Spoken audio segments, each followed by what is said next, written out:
Beshem Ha'af, Ben, Feruah Kodes, Ha Elohim Echad, di dalam nama Bapa dan Putra dan Roh Kudus Allah yang Esa. Amin. Pagi ini kita akan belajar satu topik mengenai kasih yang mula-mula. Dan bagaimana kalau kita kehilangan kasih yang mula-mula? Apa sih kasih mula-mula itu? Kasih mula-mula adalah kasih dalam suasana jatuh cinta, first love. Ada lagu tahun 90-an itu dari Terumpis. Aku marah, aku benci, aku nggak suka dengan caramu. Aku rindu suasana saat kau dan aku jatuh cinta. Jadi suasana jatuh cinta ini bisa hilang.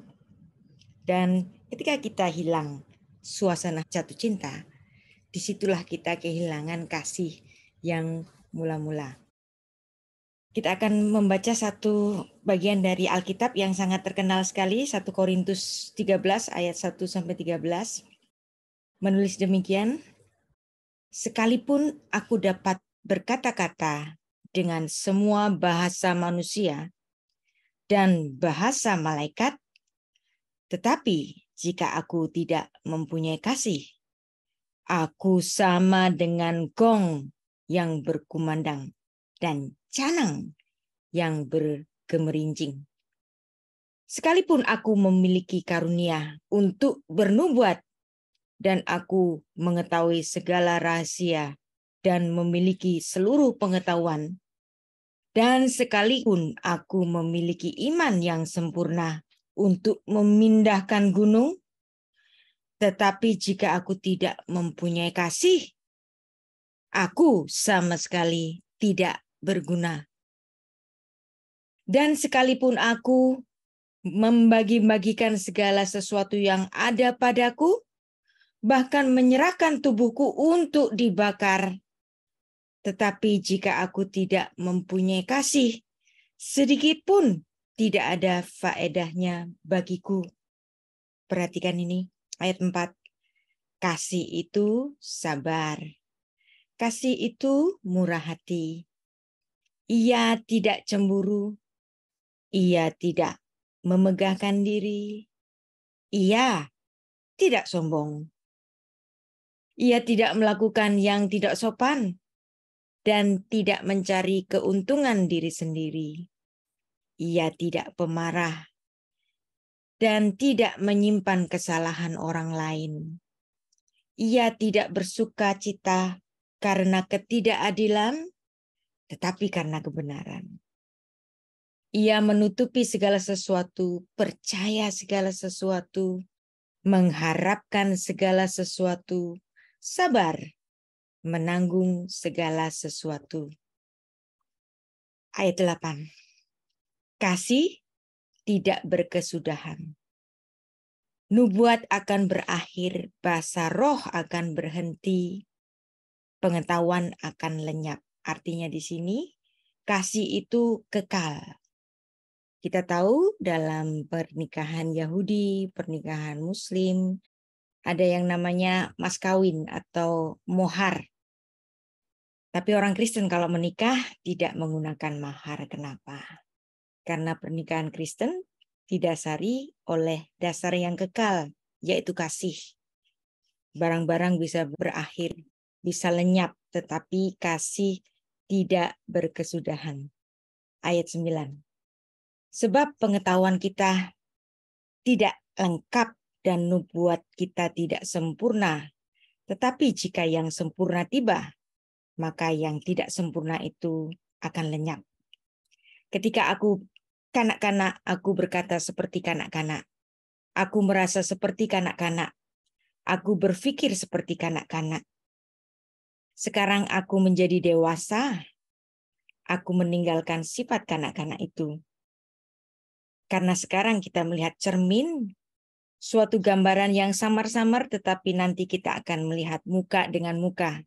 Sekarang aku hanya mengenal yang tidak sempurna, tetapi nanti aku akan mengenal yang sempurna, seperti aku sendiri dikenal. Demikianlah ketiga hal ini, yaitu iman, pengharapan, dan kasih. Dan yang paling besar di antaranya adalah kasih. Jadi kasih menjadi yang terbesar. Dan highlight kita, ayat 1, sekalipun aku dapat berkata-kata dengan bahasa yang sempurna, bahasa malaikat sekalipun, tetapi jika aku tidak memiliki kasih, aku sama sekali tidak berguna. Aku kayak gong saja. Kehilangan kasih mula-mula bisa terjadi pada kita. Saya suka melihat kalau ada muda-mudi, laki perempuan yang berpacaran, bergandengan tangan. Tapi saya juga bisa merasa kagum sekaligus terharu kalau melihat pasangan lanjut usia masih berjalan bersama, bergandengan tangan. Nah, ini membuat saya lebih bergetar melihatnya. Romantisme itu tidak dibuktikan pada keintiman pada masa muda saja, tetapi justru pada usia pasangan senja. Jadi betapa indahnya kalau melihat kakek nenek itu masih saling memandang dengan penuh cinta, berjalan bergandengan tangan. Pandangan cinta itu, dia akan bicara banyak lebih daripada kata-kata. Saya melihat bahwa kebersamaan mereka ini adalah wujud kasih mula-mula yang terus-menerus dipertahankan hingga lanjut usia. Dalam pandangan umum, berdasarkan pemikiran filsafat Yunani, seringkali orang memandang bahwa cinta eros itu adalah hanya untuk kesenangan pribadi, sedangkan cinta agape dianggap lebih tinggi. Cinta agape dianggap sebagai suatu dedikasi perhatian yang luas, yang dalam, dan yang impersonal. Eros itu dianggap sesuatu yang kotor. Ini mungkin masuk akal dalam kaitannya dengan pemikiran filosofis Platonis, bahwa antara tubuh dan jiwa itu bisa berbeda. Keinginan tubuh dan keinginan jiwa itu bisa berbeda. Tapi hal ini nggak masuk akal kalau dalam kaitan penyatuan tubuh dan jiwa yang merupakan karakteristik Alkitab Ibrani dalam filsafat Ibrani. Lantas di mana tempat eros dalam pemikiran filsafat Yahudi untuk mengenai kasih ini? Untuk pemahaman ini, pertama-tama kita harus beralih ke salah satu teka-teki teologis besar dalam Judaisme. Kita harus memulainya dari kitab genealogi, yaitu kitab Kejadian yang merupakan dasar dari segala pemahaman teologis Alkitabiah. Jadi cinta itu melibatkan keseluruhan dari kehidupan kita, baik pikiran, baik jiwa maupun tubuh kita. Kita melihat betapa Allah itu menangisi perpisahan manusia yang jatuh ke dalam dosa karena godaan dari iblis itu. Dan kemudian Tuhan bertanya, Adam, di mana kamu? Saya membaca kalimat itu seolah, Adam, mengapa kita berpisah? Jadi di sini Tuhan menangisi perpisahan itu. Apapun yang ditulis dalam kitab Kejadian menjadi tema dasar dari seluruh Alkitab, baik Perjanjian Lama maupun Perjanjian Baru. Bangsa Israel sejak mulanya terikat pada Adonai Elohim melalui perjanjian hukum dan Hakadosh Baruch Hu, Allah yang Maha Kudus, terpujilah Dia. Dia adalah Tuhan, Dia adalah pemilik, Dia adalah suami bagi umatnya. Maka secara alegoris, Allah adalah suami atau Baal bagi umatnya seperti yang ditulis dalam Yesaya 54 ayat 5. Sebab yang menjadi suamimu, sebab yang menjadi Baalmu, ialah Dia yang menjadikan engkau. Tuhan semesta alam namanya. Yang menjadi penebusmu ialah Yang Maha Kudus, Allah Israel, Ia disebut Allah seluruh bumi. Jadi Alkitab Ibrani mengajarkan bahwa rindu dan cinta itu selalu melibatkan tubuh yang bergetar. Kalau Anda jatuh cinta, misalnya laki-laki suka dengan pemudi, keseluruhan tubuhnya itu ikut bersama-sama mencintai pemudi itu. Rindu dan cinta itu selalu melibatkan tubuh yang bergetar. Termasuk ini dalam hubungan dengan Tuhan. Seperti yang ditulis dalam Mazmur 63 ayat 2. Menulis demikian. Ya Allah, Engkaulah Allahku. Aku mencari Engkau. Jiwaku haus kepadamu. Perhatikan, jiwaku haus kepadamu. Kemudian ayat ini menulis, tubuhku rindu kepadamu.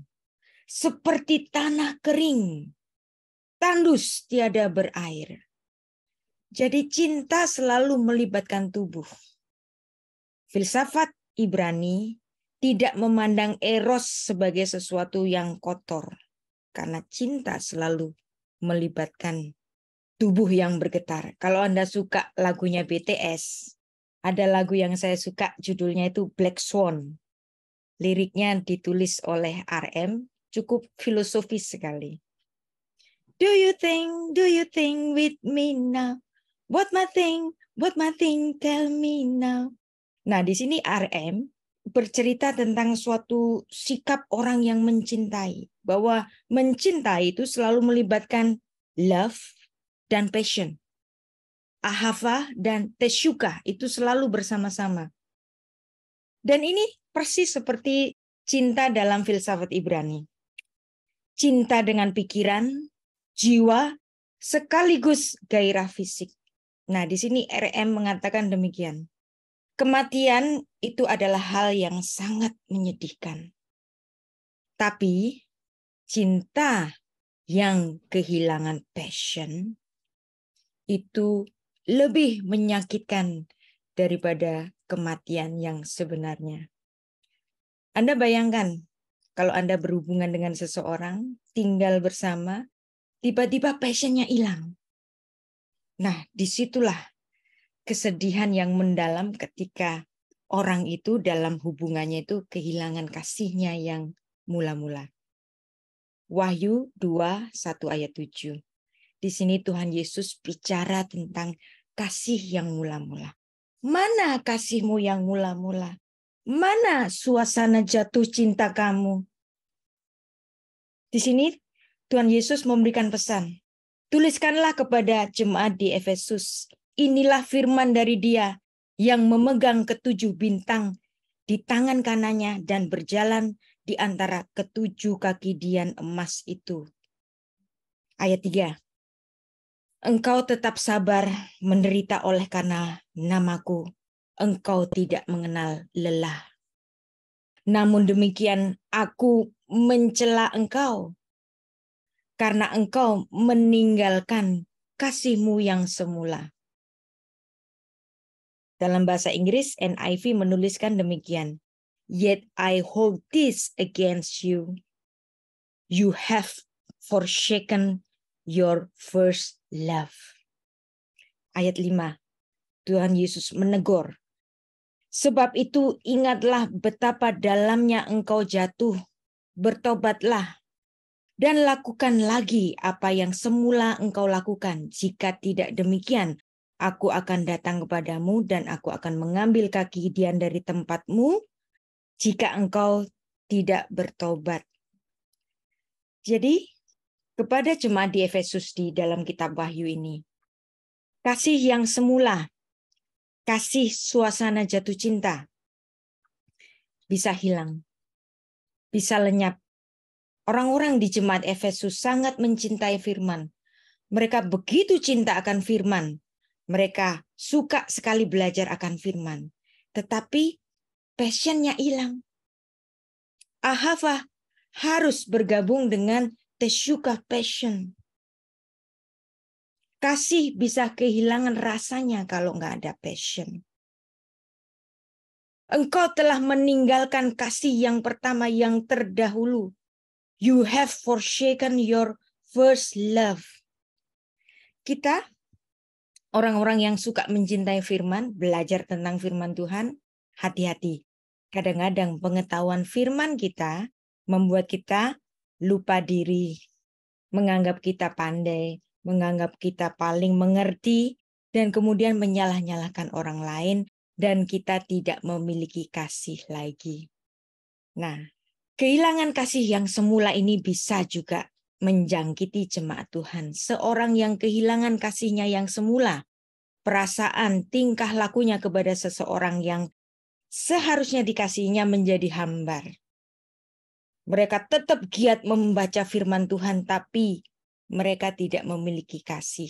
Sama seperti perasaan seorang suami atau istri yang kehilangan kasihnya kepada pasangannya, dan rumah tangganya juga menjadi hambar.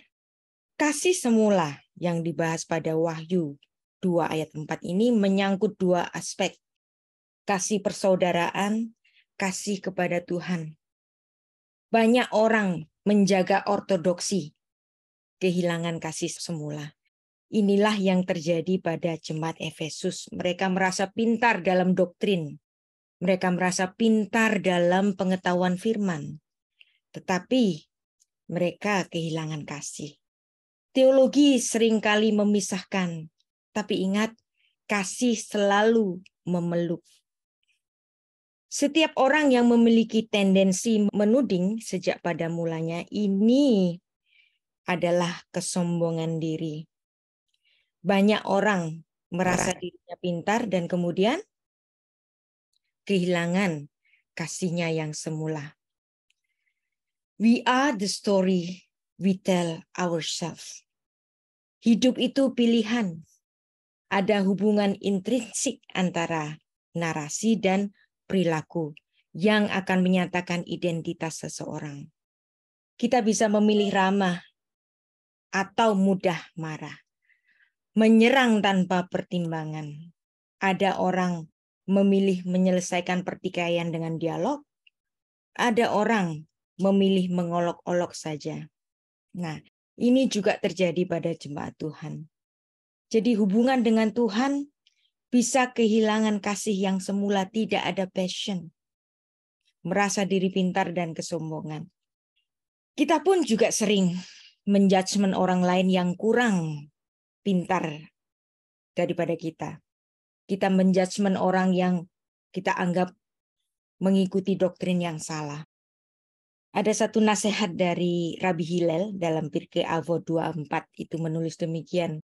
Al tadin et havercha at shetagia limkomu. Jangan menghakimi sesamamu sampai engkau datang ke tempatnya. Jangan engkau gosipin sesamamu sebelum kamu tabayun. Jangan engkau mengolok-ngolok sesamamu sebelum kamu membicarakan dengan orang itu.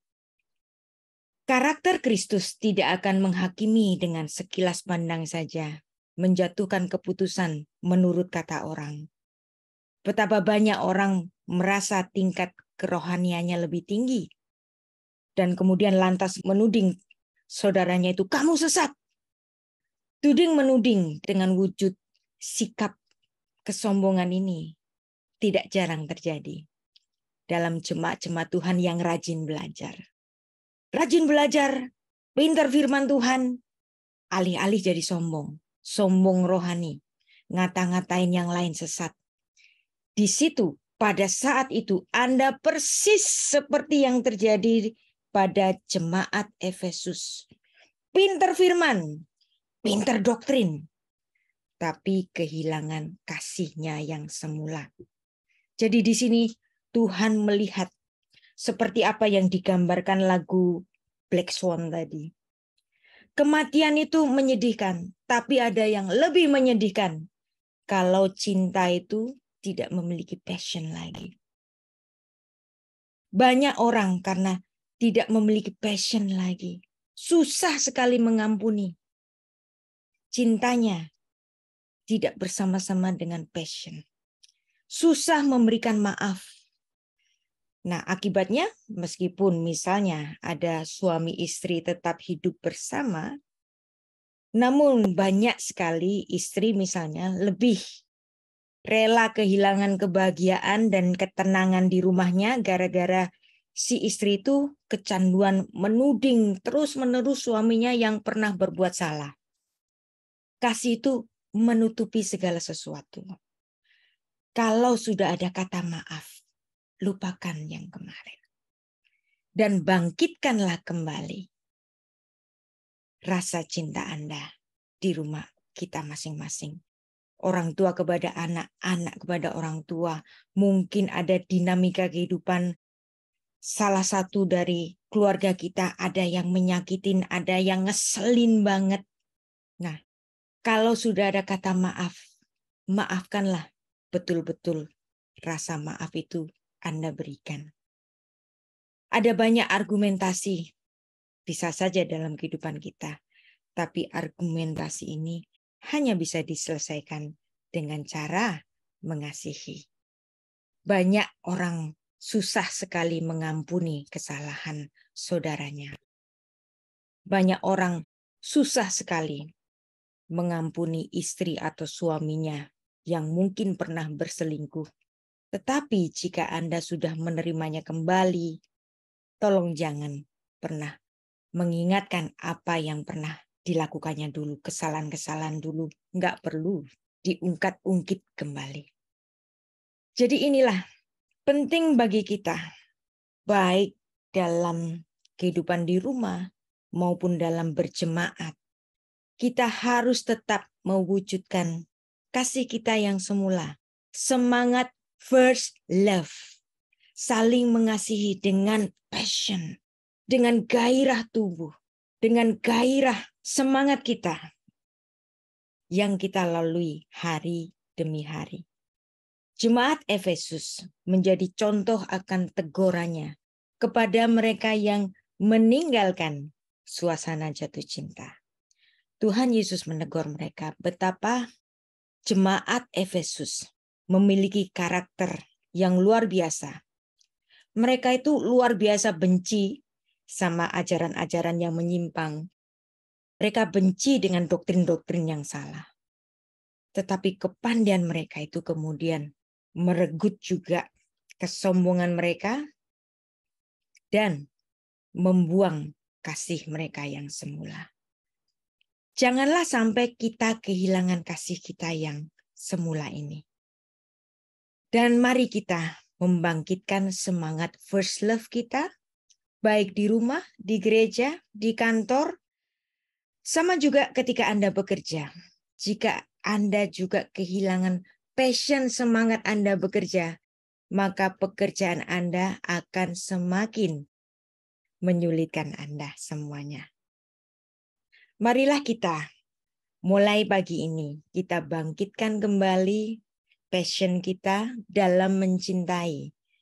Mencintai rumah tangga kita, orang-orang yang ada di rumah kita, mencintai pekerjaan kita, mencintai pelayanan kita, mencintai saudara-saudara seiman kita, untuk bersama-sama membentuk satu persekutuan yang indah.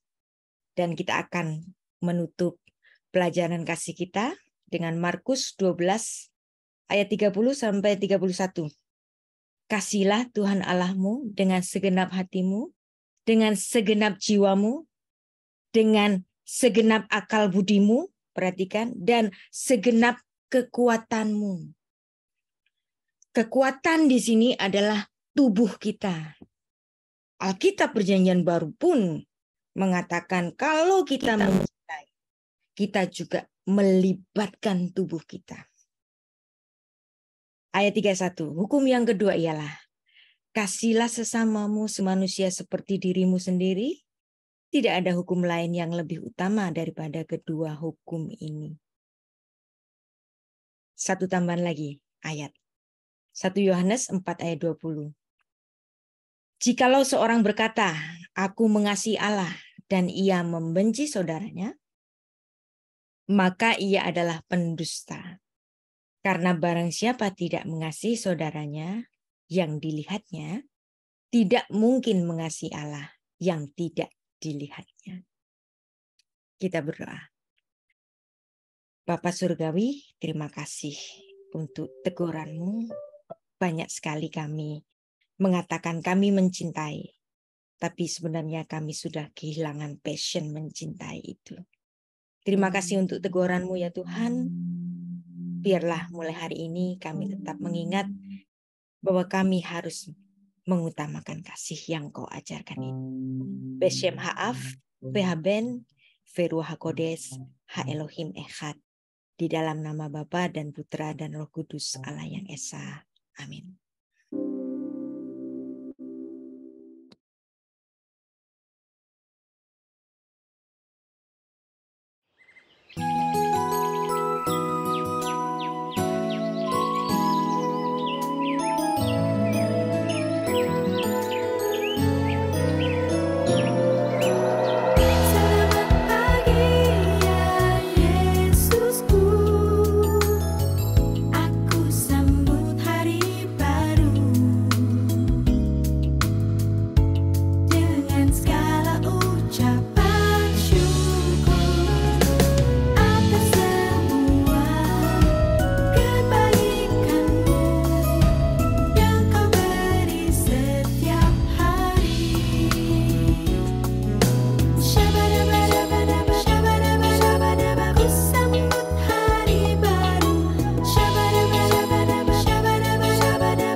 Selamat pagi ya Yesus.